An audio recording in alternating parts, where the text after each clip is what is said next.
Welcome to the STARS program, seniors taking active roles in society. And now, here's your host, ANITA FINLEY.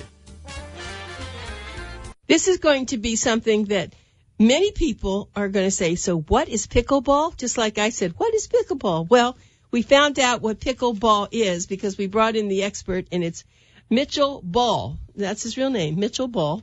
And we're very excited to hear about this. So thank you, Mitchell, for coming in. And if someone asks you, what do you do, what would you say?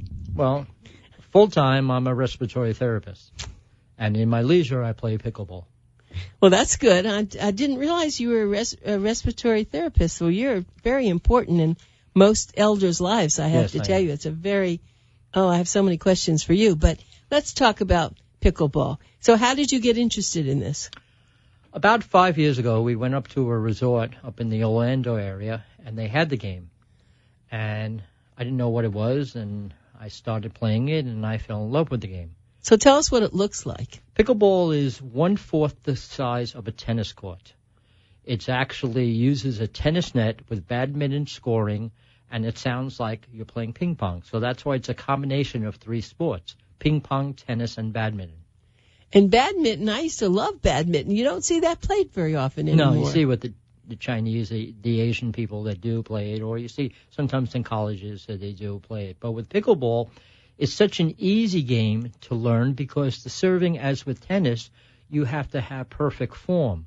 In pickleball, you serve the ball underhand. Okay, underhand, that's right. But now, how many people? You have 4 people? You have only 2? Usually, most people play doubles.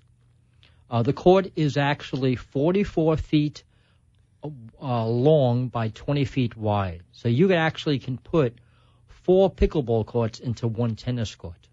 So where did the name Pickle come from? Well, the story is they were playing the game in 1967, and they were trying to figure a game for the kids to play, and their dog's name was Pickles. And the dog would steal the ball, so they called it Pickles Ball. And that's how the game stuck. That's a great, most things you can't easily assess, but that makes a lot of sense. So, you have, I believe that you had something to do to bring it here to South Florida? Well, about 5 years ago when I learned the game, I came down to South Florida. There were no pickleball courts. I was unemployed at the time. So I started calling up every park and rec department in the Dade and Broward County area. People never heard of it. They heard of pickles. What? Pickleball. So I got a guy from Davie who actually heard of the game, and he said, oh, that's a good idea. Why don't we bring the game to Davie? I also set up locations in Oakland Park. We have locations in Hollywood. And to date, there's at least 18 to 20 locations in Dade, Broward County that I have set up. It's a volunteer position. I'm a pickleball ambassador for the city, for Hollywood. All right, so you're not into Palm Beach County yet? No, that's another person that handles that area. I see. So would you say this is national now? Yes, it is. In Naples, in April, they're having their second major league tournament with big money, and major news stations are now covering it. Wow.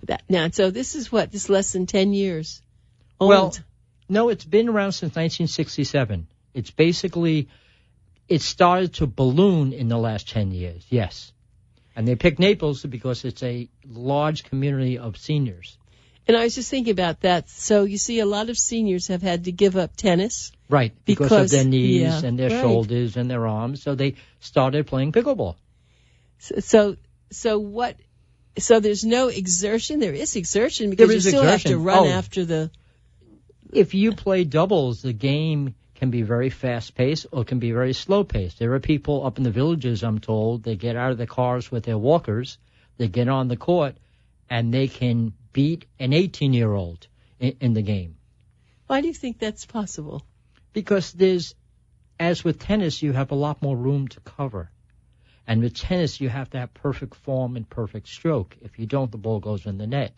Pickleball, the court is a lot smaller. It's only 20 feet wide, the court, by 44 feet long, as compared to a tennis court, which is huge. You have a lot of back area. So you have to cover more room.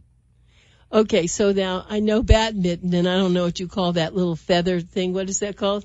Well, that's badminton. Okay, but what's the ball? It's not a ball that you... Well, it actually uses a wiffle ball. Okay. It actually has holes. The paddles are actually wood, graphite, or aluminum, and they're solid. They have no holes in them. Oh, I see. But the see. balls have to have holes for it to fly through the air. There are some balls that don't have holes. Those are basically outdoor balls, so the wind doesn't catch it. Okay, so are you saying that this can be played indoors also? Yes. I set up locations. I set up one location in Tamarack. We had a group of seniors from actually Miami Gardens that came all the way up to Tamarack, and I taught them how to play. A lot of African Americans came up there. It was like a bus. We bussed them up to Tamarack, and I taught them how to play. They had their walkers, and they put down their walkers, and they started playing pickleball. This is just enormous. So I guess I should be watching television shortly to see this being played. They're going to have tournaments. What the amazing thing is, last year I got hurt. I got hurt on the job, and I developed severe sciatica. And I thought I would never be able to play again. I've had cervical surgery and back surgery, and which left me with a drop foot. I know this is radio, but I wear a brace on my leg. And if Nita looks down, she can see my brace. No, when you put your pant leg up. But now I'm actually back to playing pickleball again, with having back surgery and cervical surgery. And this is just, I'm so sorry that my husband, who passed away last year, who was 93, because he loved tennis, and after he had knees and hips, he just decided he didn't want to play anymore because he didn't want to take a chance of ruining them. But he would have loved this game, it sounds like. Well, my dad is in his 80s. He plays. My girlfriend plays. I have a guy by the name of Barry. He came to me one day and he said, Mitchell, I can't thank you enough for telling me how to play pickleball because I was going to give up because I play tennis. And you turned me on to a new sport, and now I can play this for life. And it gives me chills. It's wonderful. And I can see that happening. So let's make believe we're on the court. So is there an umpire, a referee, or how does it work? In the tournaments, there would be. There is, like in tennis, you do have foot faults. You have to serve the ball underhand. You have to serve it in an upward arc movement that the ball hits. When you hit the ball, it has to be hit below your belly button. So there is a rule like that, and I'm constantly screaming at people, you're serving wrong! You're serving wrong! But, that's the ambassador in me. Okay, so keep going. So now tell us. And the game is played to 11 points. When you serve the ball, it's a funny scoring. It's badminton scoring. So if you're playing doubles, you say your score, their score, then player 1 and player 2. And that's the trouble that a lot of people have. It took me like a month to figure out the scoring. So let's say we played a game up to 11, and then we were winning. So we would say 11-1-1. And you have to call the score out loud, because there are some people who do forget the score, and they start adding numbers. And I keep track of all scores because I'm competitive. Yeah. Okay. So now they're playing, and so how long would a typical game? Let's say you're playing doubles. How long? You're playing doubles. If you have very good players, a game can be over in like 10 to 15 minutes. If you have beginners and they just like to volley back and forth, and there's no competition, which there are a lot of people who do like that, the game can be like 20 minutes. Okay. But now let's talk about singles. Singles I played, it's the same thing like in tennis. It's a very exhausting game. You go for corners. You go for drop shots. There's one rule that actually if the wind is involved, you hit the ball, then it flies back over onto your side. It's actually your point. It hits the other side. 2 interesting rules in pickleball. Number 1 is called the volley. You have to let the ball bounce twice. You have to serve it to one side. It bounces. Then it bounces on your side. Then you can hit the ball on the fly. Oh, so that's a big difference. The most important rule is called the kitchen. The kitchen is actually a few feet away from, it's like 7 feet, I think, away from the net. You can only go in the kitchen. You can't hit the ball on the fly in the kitchen. Anywhere else on the court, you can hit the ball on the fly. In the kitchen, you have to let it bounce. That's the rule. So it's in the kitchen. Is it too close to the net? Yeah, exactly. But in tennis, you can pretty much stand right. That's good. Yeah. Right. So pickleball has actually helped my tennis game when I play tennis because I wasn't afraid of the ball. But in pickleball, you have to let the ball bounce. You can't even fall into the kitchen. So the biggest joke is stay out of the kitchen. Women don't mind because they love to stay out of the kitchen, but that's the biggest joke. Stay out of the kitchen. Okay, so are you finding that more men are taking over this game, or is it mixed? What do you think? Well, it started out, it was basically seniors.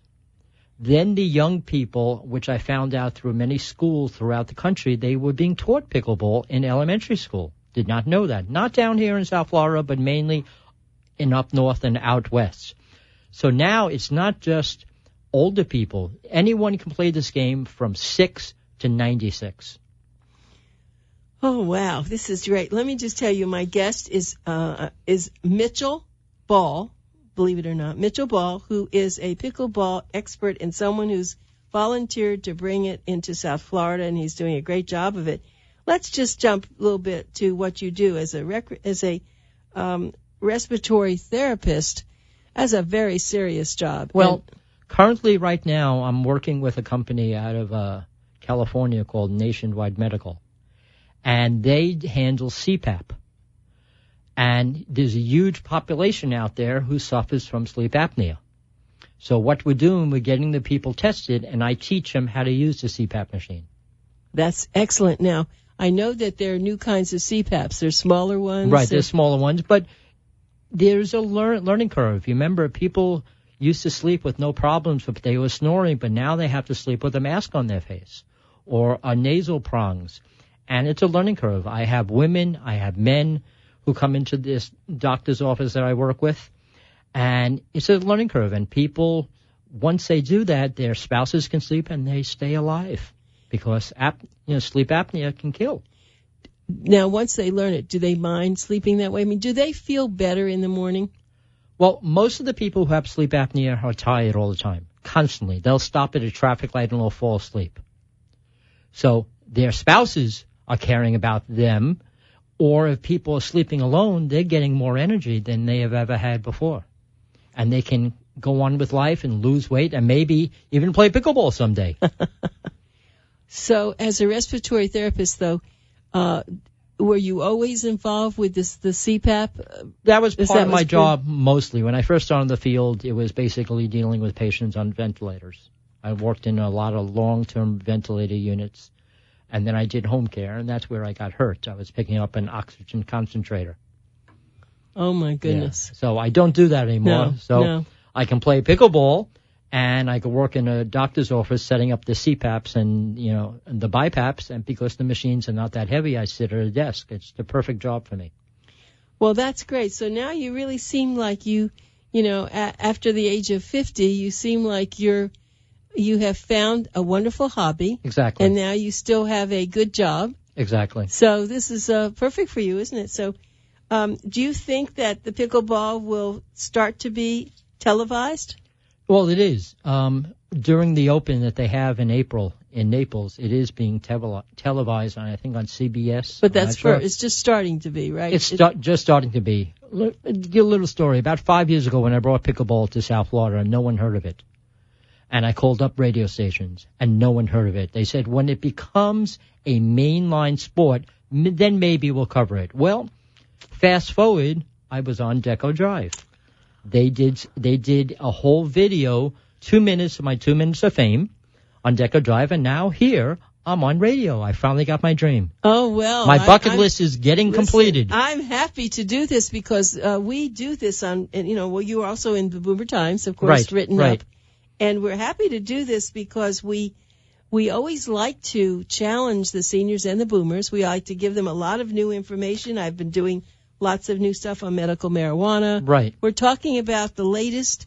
We just had our Cure Symposium with medical experts who are talking about all the unusual medical procedures. So for me, pickleball, especially, I live here. I usually know what's going on. And even though I've heard pickleball, I had no idea what it was. Yeah. And now it's becoming you can go into a business and say, what's pickleball? And people say, oh, yeah, my grandmother plays it out of Naples, or they live up in the villages, or we play up there.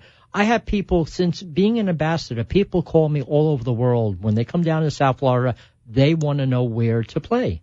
So then they go to pickleballpromotions.com, And there's a link on there called Places to Play.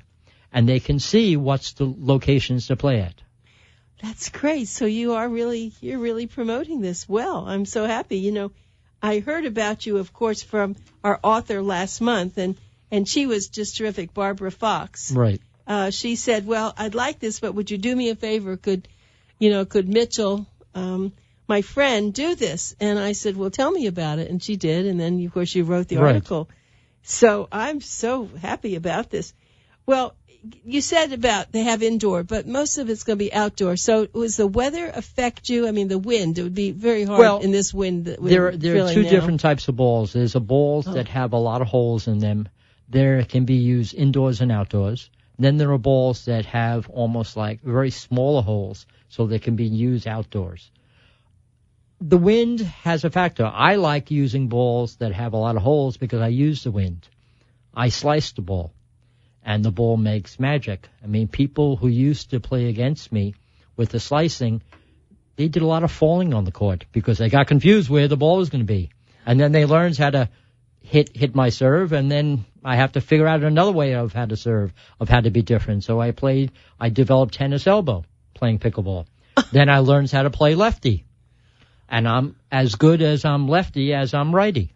You really do adhere. You're very good. You're like a chameleon. You can do what you have to do to get things going. Go back over the racket again. I think the racket. Yeah, are they big? Are they large? Well, I have, since I'm a rep for this one company. I'm going to mention them, Selkirk Sports. The rackets that I have them are all demos, and they have sent me the different rackets. The rackets can be very, very wide.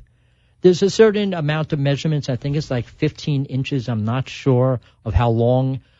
And a certain amount of dimension of how wide. So they work it within those dimensions. I have rackets that are very narrow that I use that can give me a lot of spin and also gives me an extension of my arms because I'm like 5'10", but I have a very long arm reach.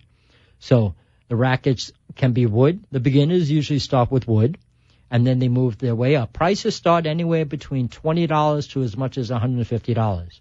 But one good thing about pickleball is not like tennis. You don't have to change any strings. With tennis, you have to get a racket restrung every so often. Pickleball, I have known players who use the same racket for 4 years. And why is that? Because the racket is a wood or aluminum racket. So there's no strings on the paddle. Oh, I see. It's a solid racket, doesn't even have holes. So I see. So it's not wood, though. There are some rackets that are wood. And some rackets are aluminum. Some rackets are honeycomb. There's all different materials. The Chinese are making a lot of rackets and importing it. But they have to be according to the standards. There's an association that we have that you pay dues. It's $25 a year. It's called the USPA.org. And what that is, United States of America, Pickleball Association.org. People can go there and find out everything worldwide. Let's say I go out to California and want to play pickleball and want to find places to play. There are places out there I can go and say, hey, I'm an ambassador here. And you don't even have to say that. You just see the locations that they have, and you can play wherever you want. Now pickleball is worldwide. You can go to Poland. You can go to France. You can go to Germany. There are people playing pickleball. Well, the reason that I was very attracted to what you were telling us about this is that racquetball was always fun. We could play that on the beach, and it was a lot easier and a lot more fun than tennis. You know, tennis is more of a serious game. I think you're talking about paddle tennis. Yes. Paddle tennis was done on the beach. There's another sport that's close to that sport. It's called pop tennis. I actually tried to bring it down here to South Florida, but the pickleball players, they were happy with pickleball, and they didn't want to learn another sport, so I didn't promote it as well, and I gave that up, and I went back to pickleball. Right. So I guess the whole thing that's strange is the name. You know, when you say when you say pickleball, it sounds so silly. Yes, it does. It does, and people don't realize it was named it's after, actually a very serious sport. You get on the court. I mean, there are some people that play, like my girlfriend. She loves to play, but she's not as competitive as I am. But when she plays with me as a team, and that ball comes over the end, and I slam it down at someone, I'm very aggressive, and there are a lot of players like myself. You can watch two sets of sports. I mean, you can watch the same game, ladies, and same thing, tennis. They just like the volley. They don't play very competitive. Then you get 4 men, the machismo, and you play to kill, And so would someone who can really play tennis well want to go and play pickleball?